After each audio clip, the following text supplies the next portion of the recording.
Hello. How are you guys doing? Sorry, I'm trying to get this set up straight. Cause kind of want to reflect on the week that I had since this is Saturday night, and so basically, I'm just gonna hold the mic at this point. I feel like it might be a little easier. I have been considering how I want to create my space. And so, even though I love this setup because I'm on my breakfast bar with my portraits, my favorite portrait so far, and this is, what does it say? This house is a little baddie. And my Sagittarius candle. In all honesty, I really do need like an actual setup with like a computer desk, and I've been looking at computers. And honestly, I'm considering getting a desktop. Like, editing on my phone has been cool as a beginner. Like, I feel like I got it down pat, especially when it comes to editing and using templates and like making sure that I get creative and make sure my images are eye-catching, because now I am getting back to my Instagram page, because my Instagram page actually is totally different from my other platforms, because my side hustle in being a notary, I want to showcase more of the real estate side of things, since I am a notary in Fort Bend County in Katy, Texas. And so that's not where I live, but that's where I used to live, and I really do like the area. And they're building so many homes, and there's so many school districts around here that I want to help anyone that's interested in moving to Texas, or looking in particular in West Houston area in the fall and winter months. And so my Instagram page will be mostly about me documenting, showcasing, like making it more of like a travel lifestyle vlog of being a notary. And I'm hoping to gain more appointments, even if it's just a couple a month, like make a big difference, because I really do like helping people. Like with my job, I help preserve stories, but now on this flip side of things, I get to help people obtain their dream house, because really, in all actuality, you cannot get a house without a notary. So why not go with who you know, go with who shows you the information. And that's really all I want to do, is put the information out there for the people to understand what options they have, what's a good area, and initially what all you need to do to become a Texas resident.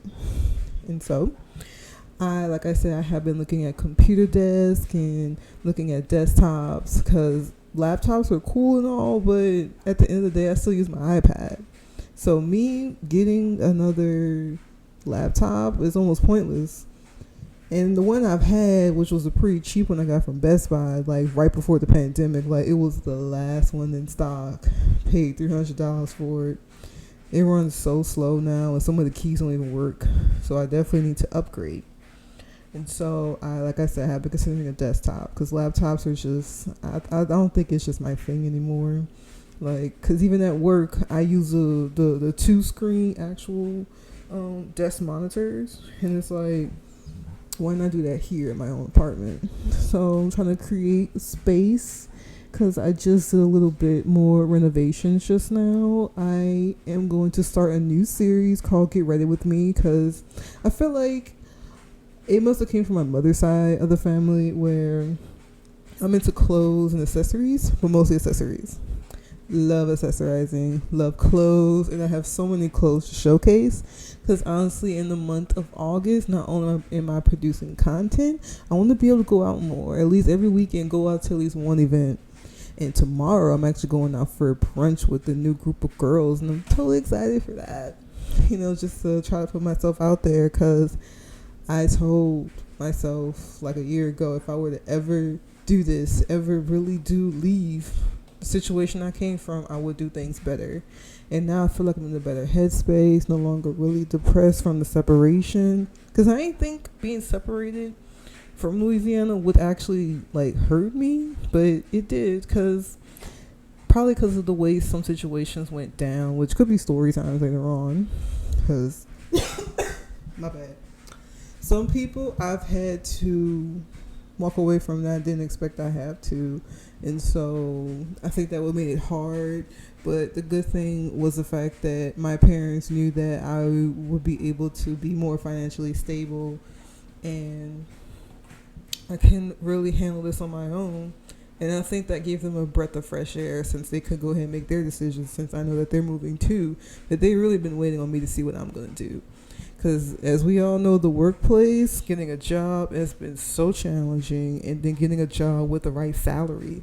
Like, negotiating salaries can be a pain, but I got lucky for right now until whenever it's my next path, I would say. Because I'm the type of person, I like to try new things. And so for right now, I'm enjoying life as is, because I'm finally get to remember who I was before all the drama and bullshit I went through.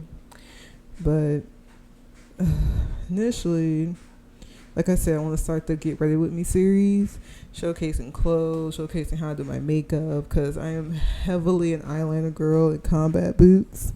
Like, I know Texas is hot, but I can't wait for it to cool down so I can wear my winter clothes, my sweaters, my hoodies.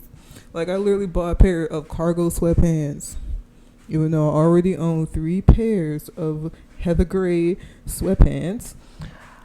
I like these because they were cargo, and so I made them distressed. Like, literally, I'm that girl. So initially, that's what I'm trying to do right now, and I wanted to showcase these updates. In this past week, for my job wise, I have been helping the student workers get their final projects done for the summer internship, and their last days will be next week. And then after that, I'm still helping to acquire some new collections, presidential collections, because we thought it was done, but it's actually not. And then we discover a whole room full of more stuff. And God knows when we'll be able to get to it, because that's one thing about an archive. We get so much information all at once that sometimes some things we just acquire and it'll sit there until we get to it. Because now that we have our policies and procedures, collection development policy, and I've already started processing multiple collections, we are coming up with new ideas and stories and jobs for students, especially in the digital humanities aspect, because I really want to showcase more of the university's history, since that is the main topic. That's what people want to know. And so I am happy to provide for it. Like, honestly, like, this is a fun experience for me. I am enjoying what I'm doing right now. And that's what we have been doing. And then on a professional librarian side of things, I am a part of 2 committees. One that helps to catalog special collections, and we're helping to create like a mentor program to teach others about sensitive language and using the right descriptions when creating a finding aid. And then the second group is a crisis response group, which will help with disaster planning, like, oh, a fire broke out in our archives, how do we preserve our items? Or a water pipe burst, like, what do we do in this type of situation? Those are the groups I am a part of, and I am so blessed to also be chosen for those groups, as well as a special announcement that I have, which is I have been chosen to become a fellow for a conference in the fall, and I am going to St. Louis, Missouri for the first time in my life. So I am so excited because I get to go on another trip this year. I've already been on so many, and I am blessed to have a position where they allow librarians to travel. It is a blessing. It really is. And so that's about wraps up everything for this week and the things I'm doing for my apartment. So stay tuned next time for probably another story time, because I'm trying to create like a schedule, because I have a couple story times recorded, and so I'll probably end up posting twice a week, where it was like I'll have my monthly updates that I'm recording on Sunday, and I'll end up posting that on Wednesday, and maybe on Fridays again I'll do story times, because I used to do story times on Fridays. So that's initially what I'll do, and look forward to these episodes being posted on YouTube, Spotify, and TikTok, because I am a TikToker, and I really want to get into the dancing aspect of things, because I try to keep up with all the trending sounds, and it has been absolutely fun. And I'm so happy for all the followers that I have, because right now I'm at 1,400 followers. Like, our goal is 15. At the end of the year, 2,000. That's my goal for December, is 2,000 followers and at least 100 subscribers to my YouTube channel. But definitely check it out. It's called Reading with Evie. If you guys know, it's really about my journey into being a librarian, just like this podcast, which I record these visual episodes on the YouTube channel, and I record like certain trips I go on and like apartment updates, and maybe even like I'll vlog the conference that I'm going to in the fall. You know, keeping the content coming, but becoming a content creator is something I did not expect, because now I have my phone on a tripod, I have a mic in my hand, and I have a ring light behind me. This is for real. This is a real thing, and I am enjoying every second of it. So I hope you guys stay tuned next week's episode. See you next time.